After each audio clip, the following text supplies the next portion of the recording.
Yo, what's going on, guys? It's your boys, Frogan Reactions here, and my name is Logan. My name's Francesco. In today's video, we're going to be recapping the 3 games that happened. John Tavares' 1,000th goal celebration, the game against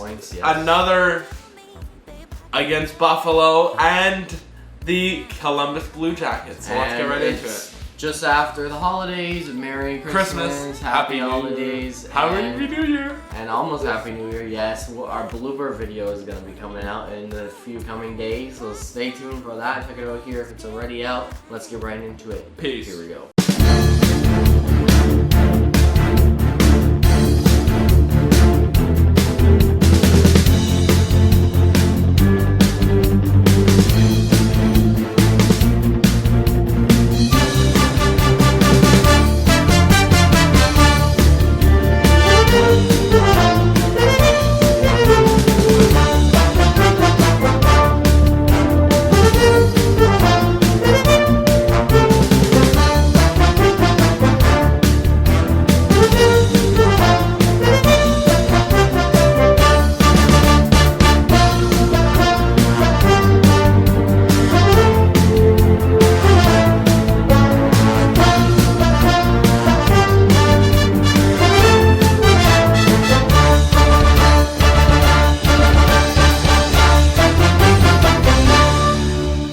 First period, no goals. Nope. Second period, Mika Zibanejad, 10th of the season. Wheeler and Kreider assisting. And then Austin Matthews adding to his league-leading goals. 24th of the season. Riley and Bertuzzi picking up assists. And then, unfortunately, Lafreniere assisted by Brudzinski and Gustafsson. So, it's only 2-1. We're losing by 1.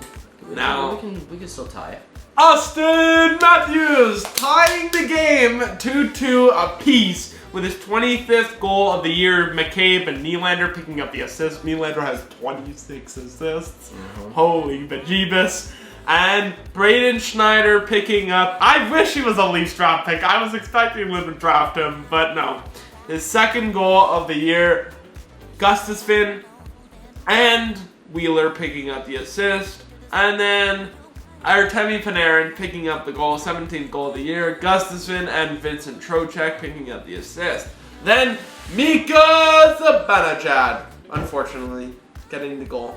And that's it. Empty netter. Goodbye to you, Lindgren and Kreider. And that's an unfortunate end to John Tavares' 1,000 points ceremony. Look at Brad and his family.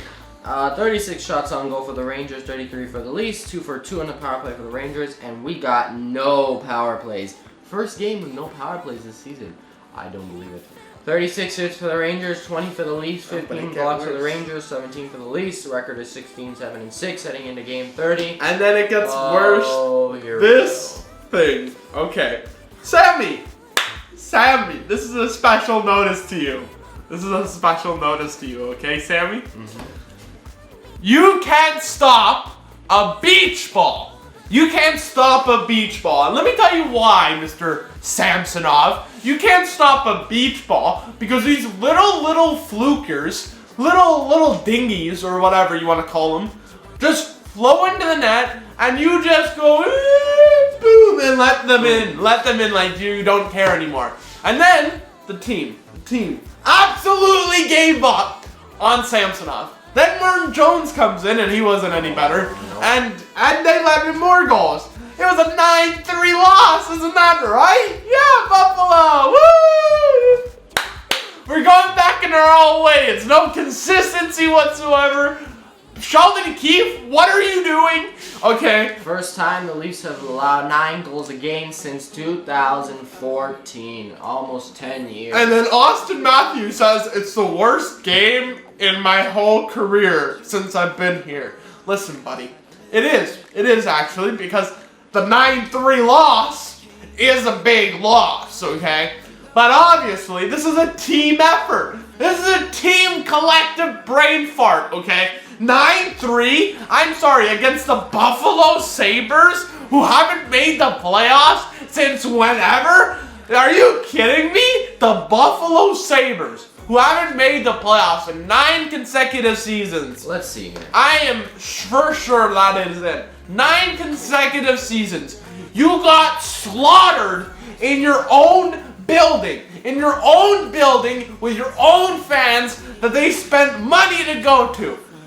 Way to go, Leafs. Yes. Way to go. This is the home away from home. Yeah, whatever. Buffalo, literally. It literally sounded like our arena. And Leafs fans took a flight to Buffalo, paid for tickets, even though it's cheaper, but they paid for tickets, and it sounded like the Leafs, okay? Yep. But it wasn't. That's what I have to say. Greenway picking up the goal, Clifton and Benson picking up the assist. Austin Matthews picking up their 26th goal of the year for him. Max Domi then answering back with a second goal of the game, 2-1 Toronto. And then Owen Power picking up the goal there. Second goal of the year for him. 2-2 tie. And then Jeff Skinner picking up the assist, picking up the goal there. Alex Tuck picking up the assist. So we were leading 2-1, and now it's 3-2. It's only one goal deficit. Yeah, it's only one goal deficit until we get into the absolute travesty called the Leafs. So let's get into it. Stalin, power play goal, 9th of the season. Thompson and Tuck picking up assist, 4-2. Then Yarncrow gets us back within one on a shorty with Nylander and Liljegren. Beautiful 2-on-1. And then unfortunately now it's 5-3. Tage Thompson, assisted by Alex Tuck and Jeff Skinner. And then Kyle Pozo, shorthanded goal. I think it was a breakaway, 7th of the season. And now it's 6-3. 6-3. And Jack Quinn picking up the goal there. First career goal of his career. Yeah, first career assist, or first of the season for him. What a great guy. Picking up his first season goal right there. Peterka and Clifton picking up the assist. 7-3. Jesus Christ. Yep. Jeff Skinner picking up the goal there. 14th goal of the year for him. Tuck and Thompson picking up the assist. 8-3. And then they weren't done there because they wanted one more, right? 9-3. The Buffalo Sabres. Kyle Pozo and Krebs and Johnson picking up the assist. 9-3. The fans kept saying, we want 7, and they got it. We want 8, and they got it. We want 9, and they got it. Then when they said, we want 10, I'm like, please just don't let them score double-digit goals. Thank God they didn't. The one thing I find interesting is the shots. 35 shots on goal for the Sabres and 28 for the Leafs. Does that sound like an alarming number to you? No. That's not an alarming. 35 to 28, that's not abnormal at all. But the score tells a different story. Yeah. The goaltenders were not awake tonight. They needed more than a map. They needed a friggin' legend map of the universe. I don't know. 1 for 5 on the power play for the Sabres, 1 for 4 for the Leafs, 23 hits for the Sabres, 16 for the Leafs, 18 blocks for the Sabres, 14 for the Leafs. Record is 16, 8-6. Heading into game 31, finally something to be happy about to go into the break. I literally thought going into that game that we were gonna come back. Isn't that nice when we were down like 6-2? I thought, gee, this sounds familiar.